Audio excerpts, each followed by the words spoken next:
If not now, when? Review friends stick together in actors Meagan Good and Tamara Bass directing debut. The drama If Not Now, When owes more to Waiting to Exhale than to the women-centric films of Tyler Perry.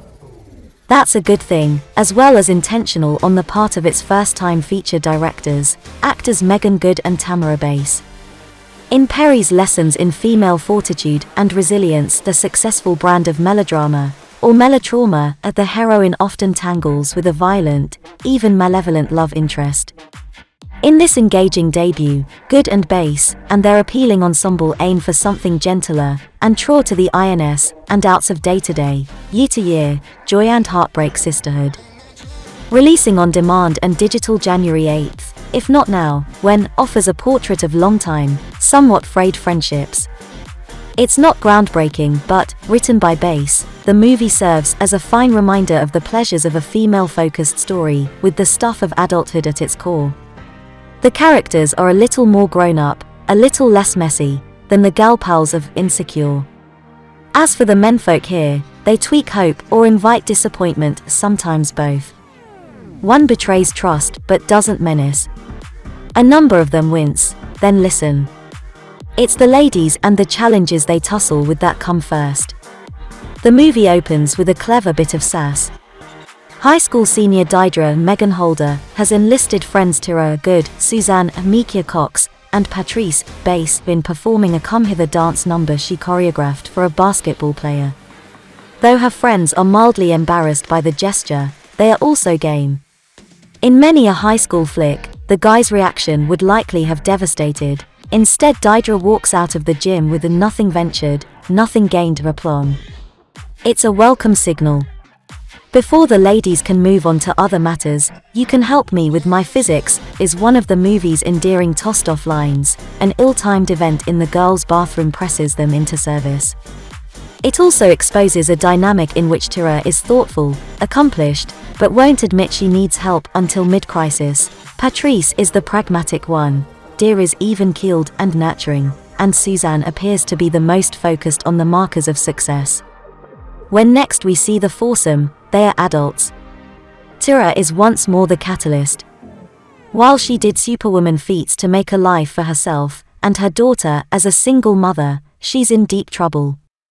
A baby made an early arrival in that school bathroom those many years ago, and it was now teenage Gillian Lexi Underwood who found her mother unconscious from an overdose of painkillers.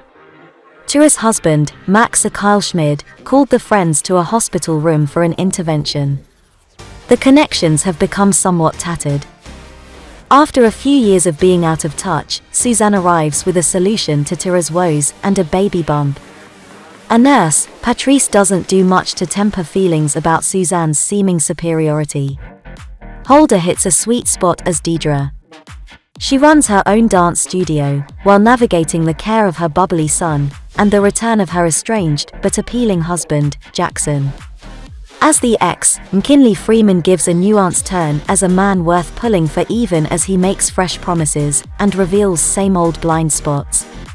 With Tara begrudgingly in rehab, Bass's script turns to the other characters and their own crucibles. Patrice must reckon with burgeoning feelings for Walter the doctor and gentle, enthusiastic suitor portrayed by Edwin Hodge, and a secret that has her donning defensive armor. As directors who act, Bass and Good encourage each performer to seize her moment, to go deep at Deidre Holder, to collapse Patrice Bass, or in the case of Cox's Suzanne, whose philandering, drinking NFL hubby, John Chaffin, is a wreck if not to chew up the scenery, at least to smash it. Fans of Waiting to Exhale will recognize in Suzanne's let-loose tantrum an appreciative nod to Angela Bassett's righteous revenge. Another thing this movie shares with that sisterhood mainstay and R&B, soul-rich soundtrack.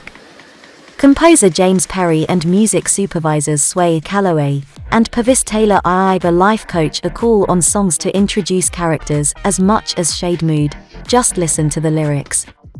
The end credit number, A Healing by Maimouna Youssef, strikes a revelatory note.